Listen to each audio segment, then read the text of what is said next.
امام الہند ابو الکلام آزاد کا ایک خط جو انہوں نے ایک عزیز کو شادی کے موقع پر لکھا، جس میں شادی کے فلسفے پر اسلامی نقطۂ نظر سے مدبرانہ اور فاضلانہ طور پر روشنی ڈالی۔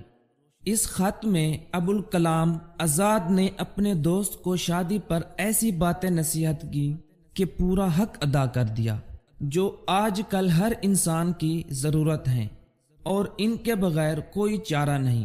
اگر ان باتوں پر کوئی عمل کر لے تو زندگی سنور جائے۔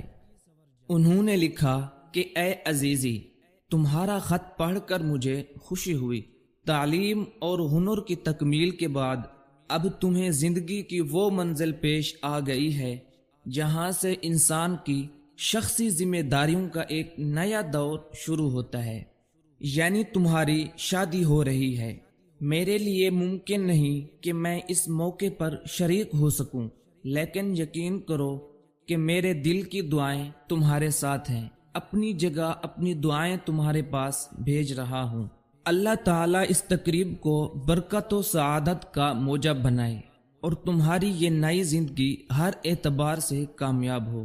میں اس موقع پر تمہیں یاد دلاؤں گا کہ بحیثیت مسلمان تمہیں چاہیے کہ ازدواجی زندگی یعنی شادی کی زندگی کا وہ تصور اپنے سامنے رکھو جو قرآن حکیم نے دنیا کے سامنے پیش کیا ہے۔ خدا کی حکمت کی نشانیوں میں ایک نشانی یہ ہے کہ اس نے تمہارے لیے تم ہی میں سے جوڑے پیدا کر دیے، یعنی مرد کے لیے عورت اور عورت کے لیے مرد۔ لیکن خدا نے ایسا کیوں کیا؟ اس لیے کہ تمہاری زندگی میں تین چیزیں پیدا ہو جائیں جن تین چیزوں کے بغیر تم ایک مطمئن اور خوشحال زندگی حاصل نہیں کر سکتے۔ وہ تین چیزیں یہ ہیں: سکون، مودت اور رحمت۔ لِتَسْكُنُوا إِلَيْهَا وَجَعَلَ بَيْنَكُمْ مَوَدَّةً وَرَحْمَةً، کہ تمہاری زندگی میں ایسا ٹھہراؤ اور جماؤ پیدا ہو جائے کہ زندگی کی پریشانیاں اور بے چینیاں اسے ہلا نہ سکیں۔ سکون عربی زبان میں ٹھہراؤ اور جماؤ کو کہتے ہیں۔ مطلب یہ ہوا کہ تمہاری زندگی میں ایسا ٹھہراؤ اور جماؤ پیدا ہو جائے کہ زندگی کی پریشانیاں اور بے چینیاں اسے ہلا نہ سکیں۔ مودت سے مقصود محبت ہے۔ قرآن کہتا ہے کہ ازدواجی زندگی کی تمام تر بنیاد محبت پر ہے، شوہر بیوی سے اور بیوی شوہر سے۔ یہ اس لیے رشتہ جوڑتی ہے تاکہ ان کی ملی جلی زندگی کی ساری تاریکیاں محبت کی روشنی سے منور ہو جائیں۔ لیکن محبت کا یہ رشتہ پائیدار نہیں ہو سکتا اگر رحمت کا سورج ہمارے دلوں پر نہ چمکے۔ رحمت سے مراد یہ ہے کہ شوہر اور بیوی نہ صرف ایک دوسرے سے محبت کریں بلکہ ہمیشہ ایک دوسرے کی غلطیاں اور خطائیں بخش دیں اور ایک دوسرے کی کمزوریاں نظر انداز کرنے کے لیے اپنے دلوں کو تیار رکھیں۔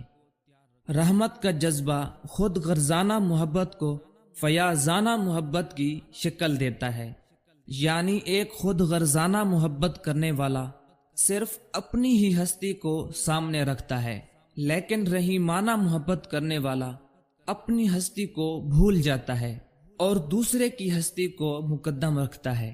رحمت ہمیشہ اس سے تقاضا کرے گی کہ دوسروں کی کمزوریوں پر رحم کرے، غلطیاں اور خطائیں بخش دے، غصہ، غضب اور انتقام کی پرچھائیاں بھی اپنے دل پر نہ پڑنے دے۔ میری دلی آرزو ہے کہ خدا تعالیٰ تم دونوں کو توفیق دے کہ اپنی ازدواجی زندگی کو اول دن سے اسی رنگ میں شروع کرو جس رنگ میں قرآن کی مقدس تعلیم نے اس معاملے کو دیکھا ہے اور نوع انسان کے آگے رکھا ہے۔ اسی طرح انسان چاہے جتنا مرضی خوبصورت ہو، اہمیت اخلاق کو دی جاتی ہے۔ اپنے اخلاق کو بلند رکھیں تاکہ بلندیاں آپ کو ڈھونڈیں۔ دوستو، الفاظ ہمیشہ زندہ رہتے ہیں۔